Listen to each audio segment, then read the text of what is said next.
Hello students, welcome to my channel. आज हम इस वीडियो में डिस्कस करेंगे कि UGC NET law examination first attempt में कैसे क्लियर करें। UGC NET examination is neither a cake walk nor a rocket science, but अगर आप एक प्रॉपर स्ट्रैटेजी बनाकर पढ़ाई करें तो आप फर्स्ट अटेम्प्ट में बहुत ही ईजिली इस पेपर को क्वालिफाई कर सकते हैं। आपको इवन कोचिंग जाने की भी ज़रूरत नहीं है, ना ही आपको कोई कॉस्टली नोट्स परचेज करने की ज़रूरत है। बस आपको एक स्ट्रैटेजी चाहिए। आप सबसे पहले सिलेबस डाउनलोड कीजिए वेबसाइट से और फिर उस सिलेबस को सीरीज़ से देखिए, एनालाइज कीजिए और पेपर्स देखिए। फिर उसके बाद आपको आइडिया होगा कि आपको किस तरीके से इस एग्ज़ाम की तैयारी करनी है। तो आइए हम इसी वीडियो में डिस्कस करते हैं। मैंने अपना यूजीसी नेट का एग्ज़ाम क्वालिफाई कर लिया था जून 2019 में in my first attempt. So I am going to guide the viewers how to qualify the NET examination in first attempt. तो सबसे पहले मैं नीचे डिस्क्रिप्शन में लिंक प्रोवाइड कर दूंगी, उसमें से आप जाकर क्लिक कीजिए, सिलेबस डाउनलोड कीजिए, सिलेबस को प्रिंटिंग फॉर्म में लीजिए।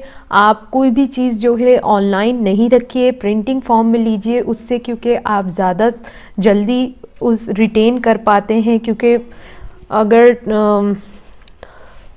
डिजिटल फॉर्म में होता है तो हमारे लिए डिफ़िकल्ट हो जाता है, उसमें हम मार्किंग नहीं कर पाते और रिटेंशन पावर भी थोड़ी लो हो जाती है। तो आइए without wasting any further time I am going to tell you which books to refer in order to qualify UGC NET examination. सबसे पहले आपको क्या करना है, पेपर डाउनलोड करने हैं। लास्ट ईयर्स की पेपर की गाइड बुक परचेज़ कर लीजिए। मैंने ये परचेज़ की थी यूनिवर्सल्स की यूजीसी नेट लॉ एग्जामिनेशन। इसमें सारे सॉल्व्ड पेपर्स हैं। अब तो न्यू एडिशन आ गया होगा क्योंकि इसमें लास्ट पेपर 2017 तक का दिया हुआ है, 18, 19 के भी पेपर होंगे और 20 का तो जून अटेम्प्ट हो नहीं पाया था, सो दिसंबर में ही हुआ था। अब जो नेक्स्ट यूजीसी नेट का एग्जामिनेशन है वो मई में होगा इन सेकेंड वीक। डेट्स अभी आई नहीं है but tentative date is second week of May. तो सबसे पहले आप अपने आप को अच्छी तरीके से acquaint yourself with the syllabus and then look at the previous year papers. अगर आप 5 साल के पेपर्स भी देखते हैं या फिर 3 साल के पेपर्स भी, that is enough to get a fair idea how the questions are asked. Next आपको क्या करना है, नेक्स्ट आप जितने ज़्यादा हो सके एमसीक्यूज़ को सॉल्व कीजिए। मैंने कौन सी बुक से एमसीक्यूज़ सबसे पहले ज़्यादा सॉल्व किए, एक बुक आती है एम.ए. राशिद की। एम.ए. राशिद में जितने भी सब्जेक्ट्स हैं उसके एमसीक्यूज़ दे रखे हैं। काफ़ी हैवी और बल्कि बुक है, सो इस तरीके से आपका मेजॉरिटी पोर्शन कंप्लीट हो जाता है। ऑलमोस्ट हर सब्जेक्ट के ईच एंड एवरी पार्ट के क्वेश्चंस कवर हो जाते हैं। एम.ए. राशिद की बुक लीजिए, आप एमसीक्यूज सॉल्व कीजिए। और दूसरी बुक है ओ.पी. त्रिपाठी। ये बुक तो जुडिशियल सर्विसेज के एमसीक्यूज होते हैं, बट इसमें से आप जो है अपने यूजीसी नेट एग्जामिनेशन के प्रिपरेशन के लिए jurisprudence, constitution, evidence, penal code और कॉन्ट्रैक्ट एक्ट के क्वेश्चन सॉल्व कर सकते हैं। बहुत ही ज़्यादा हेल्पफुल होते हैं। इसी तरह के क्वेश्चंस पूछे जाते हैं यूजीसी नेट के एग्जामिनेशन में भी। दूसरी है सिंघल्स की एमसीक्यू की बुक। इसमें से भी आप जो आपके सब्जेक्ट्स हैं रिलेटेड टू यूजीसी नेट, जैसे negotiable instrument act, company act हो गया और sales of goods act, personal law, contract torts, इस सब के एमसीक्यूज़ आप सॉल्व कीजिए। और दूसरी किताब हो गई आपकी एमसीक्यूज़ की universals guide to solve the MCQ questions. अगर आप जितने ज़्यादा एमसीक्यूज़ सॉल्व करेंगे उतना ईजी आपके लिए होगा to qualify the paper in your first attempt. अब रही बात सब्जेक्ट्स की, तो सबसे पहले हम बात करते हैं ज्यूरिस्प्रूडेंस की। ज्यूरिस्प्रूडेंस को पढ़ने का तरीका बहुत इजी है। सबसे पहले आप लीजिए, प्रांजपे आती है ज्यूरिस्प्रूडेंस की प्रांजपे की किताब परचेज कीजिए और सिलेबस देखिए। सिलेबस से जो टॉपिक्स हैं उनको कवर कीजिए। बुक से ना पढ़िए आप। जैसे ज्यूरिस्प्रूडेंस में सबसे ज़्यादा क्वेश्चंस आते हैं मीनिंग, नेचर एंड स्कोप से, डेफिनेशंस पूछी जाती हैं क्योंकि तो इसके लिए आपको चाहिए कि आप नोट्स प्रॉपर क्रिएट करें। मैं अपनी अगली वीडियो में आप लोगों को जूरिस्प्रूडेंस के अपने नोट्स शेयर करूंगी, आप वो रेफर कर सकते हैं। मैंने बहुत अच्छे ज़बरदस्त नोट्स बना रखे हैं। एक बार आप पूरे थॉरो स्टडी करके, एक एक लाइन की स्टडी करके उसके नोट्स बना लीजिए कंप्लीट। फिर जब आप कंप्लीट नोट्स बना लेंगे तो आपको क्या होगा, जैसे नेट का एग्जामिनेशन है, मान लीजिए कल आपका एग्जामिनेशन है, और 1 वीक बिफोर आप हर सब्जेक्ट को एक दिन दीजिए और रिवीजन कर लीजिए जल्दी जल्दी। आपको जो है 10-12 किताबें रेफर नहीं करनी होंगी, just you will have to refer to your notes and revision कर लीजिए उसमें से, बस सिंपल आपका काम हो गया। तो सब प्रांजपे की किताब आती है जूरिस्प्रूडेंस की, इससे आप नोट्स बनाइए, आराम से आप जूरिस्प्रूडेंस के सारे क्वेश्चन सॉल्व कर पाएंगे। दूसरा सब्जेक्ट हो गया जैसे हमारा इंटेलेक्चुअल प्रॉपर्टी लॉ।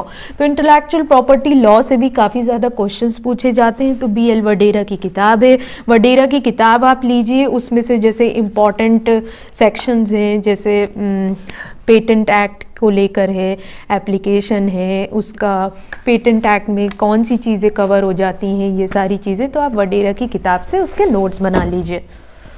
सो बचे कौन से subjects, contract, torts, IPC, constitution, international law और पर्सनल लॉज। इसके लिए मैंने कैसे प्रिपरेशन की, मैंने AK जैन की गाइड आती है, मैंने गाइड बुक से जितने भी सब्जेक्ट्स हैं, जैसे कॉन्ट्रैक्ट है, कॉन्ट्रैक्ट पूरा मैंने AK जैन की किताब से पढ़ा और सिंपली बेरेक से पढ़ा। मैंने बेरेक खोला, बेरेक में जितने भी सेक्शंस हैं सबको सीरीज से पढ़ती चली गई।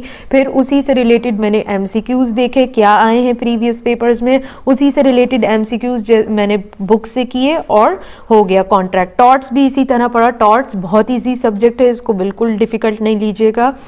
और इंटरनेशनल लॉ में जितना ज़्यादा हो सके, ये ऐसा सब्जेक्ट है कि है ना, जितना पढ़ लो कम होता है, तो जितना हो सके आप इसके MCQs सॉल्व कीजिए, तो it will be very easy for you. IPC को भी आपको क्या करना है, IPC को भी सिंपली SN मिश्रा की किताब है, उसमें से इंपॉर्टेंट केसेस ले लीजिए। AK जैन की किताब है, इसमें से सारे अपने प्रिंसिपल्स पढ़ लीजिए, और बेरेक से आपको सारे पनिशमेंट्स देख लीजिए जो पूछे जाते हैं इंपॉर्टेंट सेक्शंस के, और उनकी इलस्ट्रेशंस देख लीजिए। Simple, very easy. और जितना ज़्यादा हो सके IPC के आप MCQ सॉल्व कीजिए, क्योंकि सबसे ज़्यादा हमें प्रॉब्लम होती है इलस्ट्रेशन से। अगर कोई सवाल आ जाए और उसमें हमें सेक्शन का एप्लीकेशन करना है तो वो हमारा गलत होता है। उसके लिए आपको चाहिए होगा कि आप IPC का बेरेक पढ़ें।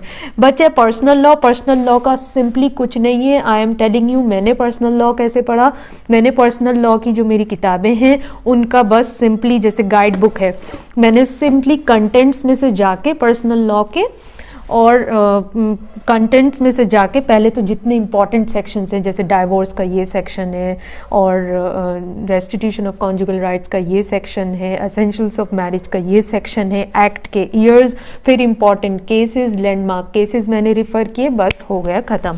तो इट्स वेरी इजी। अब बची जैसे आपके छोटे छोटे acts, like consumer protection act हो गया आपका, मोटर व्हीकल एक्ट हो गया, कंपटीशन एक्ट हो गया, निगोशिएबल इंस्ट्रूमेंट एक्ट हो गया।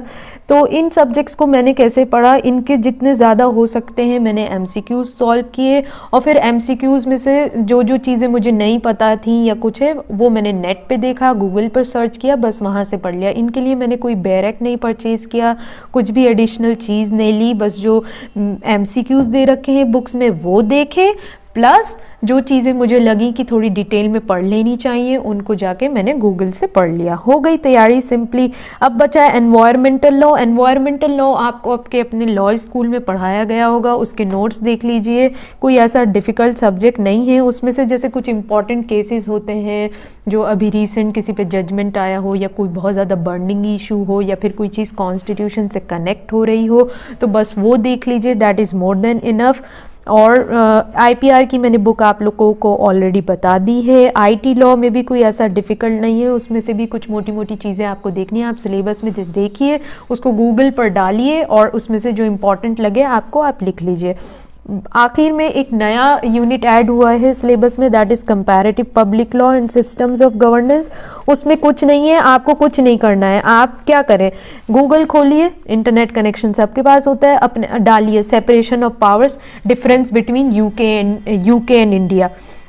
एक सिंपली पेपर पे चार्ट बनाइए, यूके और इंडिया में क्या डिफरेंस है सेपरेशन ऑफ पावर्स को वो लिख लीजिए। फिर ऐसे ही इंडिया यूएस में लिखिए, फिर इंडिया फ्रांस में लिखिए, फिर यूके यूएस, यूके फ्रांस, फिर यूएस से फ्रांस एंड यूएस से फ्रांस, ऐसे यूएस से यूके में ऐसे डिफरेंस बनाकर 3-4 पेजेस में अपने नोट्स बनाए आपने गूगल से, बस that is enough to qualify the UGC NET examination. So guys, if you prepare for this exam strategically, you will be able to qualify it in the first attempt. No need to buy any costly material online. जो आपके पास books हैं, जो आपने law school में books थी उससे आप पढ़ सकते हैं। ये सब फालतू की किताबें चीज़ें लेने की ज़रूरत नहीं है, ये सब पैसे बनाने की टेक्निक है। आप बस सिंपली ये गाइड बुक्स रिफ़र कीजिए जो मैंने बताई हैं, और solve as much as MCQs you can, और बेरेक को थॉरोली स्टडी कीजिए, अपने कंसेप्ट को क्लियर कीजिए। You will be able to qualify the exam in your first attempt. In my next video students, I am going to share my jurisprudence notes, तो stay tuned और ज़रूर मेरे channel को like कीजिए, share कीजिए and subscribe कीजिए। Thank you for watching.